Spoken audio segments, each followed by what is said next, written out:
नमस्कार दोस्तों, मैं वेलकम करती हूँ आपका मेरे इस चैनल में माइंड दीज फैक्ट्स में, जहाँ आप हिंदू व्रत त्योहार कथा कहानियों को डिटेल में जान सकते हैं और समझ सकते हैं। आज की तिथि है 12 नवंबर 2024, मंगलवार, कार्तिक शुक्ल पक्ष एकादशी, शाम 4:05 तक। उसके बाद द्वादशी प्रारंभ होगी। और आज के इस वीडियो में हम आपके लिए देव उठनी एकादशी की एक प्राचीन कथा लेकर आए हैं। एक समय की बात है कि नगर में एक राजा रहते थे, जिसके राज्य में प्रजा बहुत सुखी थी। एकादशी के दिन वहां कोई अन्न नहीं ग्रहण करता था और ना ही अन्न का व्यापार किया जाता था।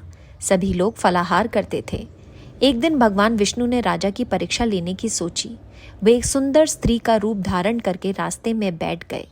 जब राजा वहां से गुजरे तो उन्होंने उस स्त्री को देखा और उसकी सुंदरता देखकर चकित रह गए। राजा ने पूछा, हे सुंदरी, तुम कौन हो और यहाँ रास्ते में क्यों बैठी हो? भगवान विष्णु, जो सुंदर स्त्री का रूप धारण किए हुए थे, बोले, मैं बेसहारा हूँ, इस दुनिया में मेरा कोई नहीं है। राजा पहले ही उसकी सुंदरता पर मोहित हो चुके थे। उन्होंने उस स्त्री से कहा, तुम मेरे साथ मेरे महल चलो और मेरी रानी बन जाओ।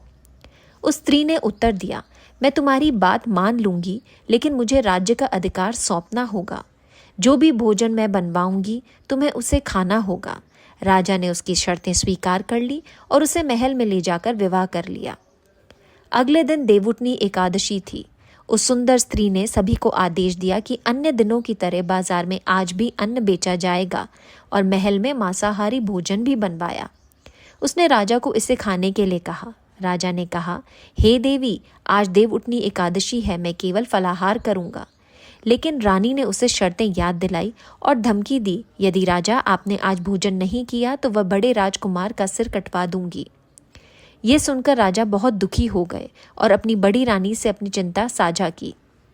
बड़ी रानी ने कहा, महाराज, धर्म का पालन करें। राजकुमार का बलिदान हो सकता है, परंतु धर्म नहीं छोड़ा जा सकता। इसी बीच बड़ा राजकुमार वहां आया और कारण जानने के बाद बोला, हे पिताजी, धर्म की रक्षा के लिए मैं अपना सिर कटवाने को तैयार हूँ। राजा बहुत दुखी मन से ये स्वीकार करने को तैयार हो गया। तभी भगवान विष्णु ने अपने वास्तविक रूप में प्रकट होकर सच्चाई बताई।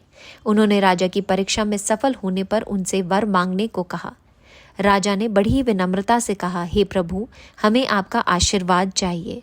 भगवान ने प्रसन्न होकर राजा को आशीर्वाद दिया और विमान के माध्यम से उन्हें परमधाम ले गए। हे भगवान विष्णु, जैसे आपने उस राजा का उद्धार किया, वैसे ही इस कथा को सुनने, पढ़ने और इसका स्मरण करने वाले सभी पर अपनी कृपा बरसाएं।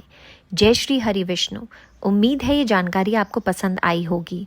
ऐसे और वीडियोस के लिए मेरे चैनल को सब्सक्राइब करें और इस वीडियो को शेयर करें।